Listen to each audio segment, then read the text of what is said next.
Welcome to CE on ReachMD. This activity is provided by Evolve Medical Education and is part of our Minute CE curriculum. Prior to beginning the activity, please be sure to review the faculty and commercial support disclosure statements, as well as the learning objectives.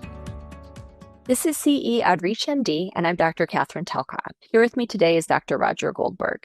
Today we'll be discussing tyrosine kinase inhibitors under investigation for the treatment of exudative retinal problems. In addition to the mechanistic differences that we've discussed in another episode, sustained release technology also sets TKIs apart.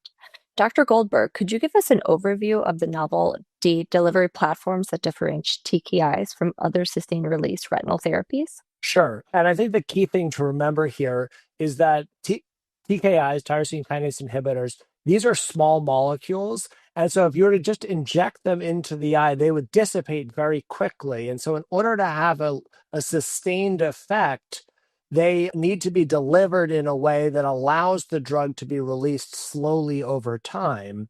And so you mentioned OTX TKI. That's a sustained release axitinib that's loaded in a bioresorbable hydrogel. Company that makes this product calls this the Elutix technology, and it's a proprietary bioresorbable polymer matrix in a hydrogel. And it's actually FDA approved in another formulation, intracanalicular dexamethasone, that's already approved for inflammation after eye surgery. And what they've done here is they take that same technology and they marry it together with the axitinib to get the OTX TKI and allows sustained release anywhere from 6 to 12 months and is administered through a 25 gauge needle. EYP 1901, that combines the TKI called vorolanib with what the manufacturer calls a bioerodible Durasert E, the E for erodible technology. And again, they have an FDA-approved history with a non-bioerodible version of this Durasert technology loaded with fluocinolone that's approved for DME and for posterior uveitis. And then in the earlier clinical trials, they made it into a bioerodible version of this technology. And they've actually continued to improve that so that the current product that's being developed in phase 3 is 94% drug. It has no PEG or PLGA, and it has therefore a much higher payload. And it has certain release characteristics that give a little burst initially, and then the sustained release out to 6 months or longer.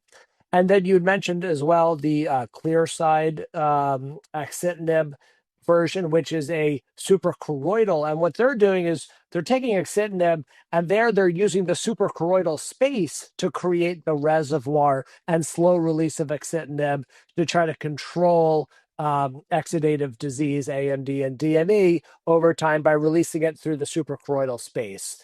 And in their study, patients were dosed anywhere from every 12 weeks out to 24 weeks. Awesome. That's a great summary. It's really interesting. We talked in an earlier episode about how really tyrosine kinase inhibitors really take advantage of sort of different mechanism of actions and some of the other sort of normal medicines in our toolbox. But it's really interesting how much development actually went into how to be able to have these small molecules stay in the eye for a longer period of time. And I think there's a lot of technology there that we really haven't seen quite as much in the retina space, though you did mention some examples of that some of these companies have taken advantage of things that have been used before. But I think it's really interesting that these technologies, except for the Clearside one, really offer the availability to be able to give these medicines as an injection into the eye, which I think makes for a lot more ease to be able to deliver this technology to patients. So again, also very attractive, and that something can be given in the office as opposed to needing to go to the OR in order to be able to deliver this technology. For sure. And there's a suprachoroidal triamcinolone that's already FDA approved. Unfortunately, the suprachoroidal axitinib, the suprachoroidal TKI, doesn't look like the development's going to continue there past phase 2. But these other two intravitreal delivered platforms are moving forward, and we should have top-line results here in 2026. Awesome. Well, this has been a great conversation. Our time is up. Thank you for listening. Thanks for having me. You have been listening to CE on ReachMD. This activity is provided by Evolve Medical Education and is part of our Minute CE curriculum. To receive your free CE credit or to download this activity, go to reachmd.com/CME. Thank you for listening.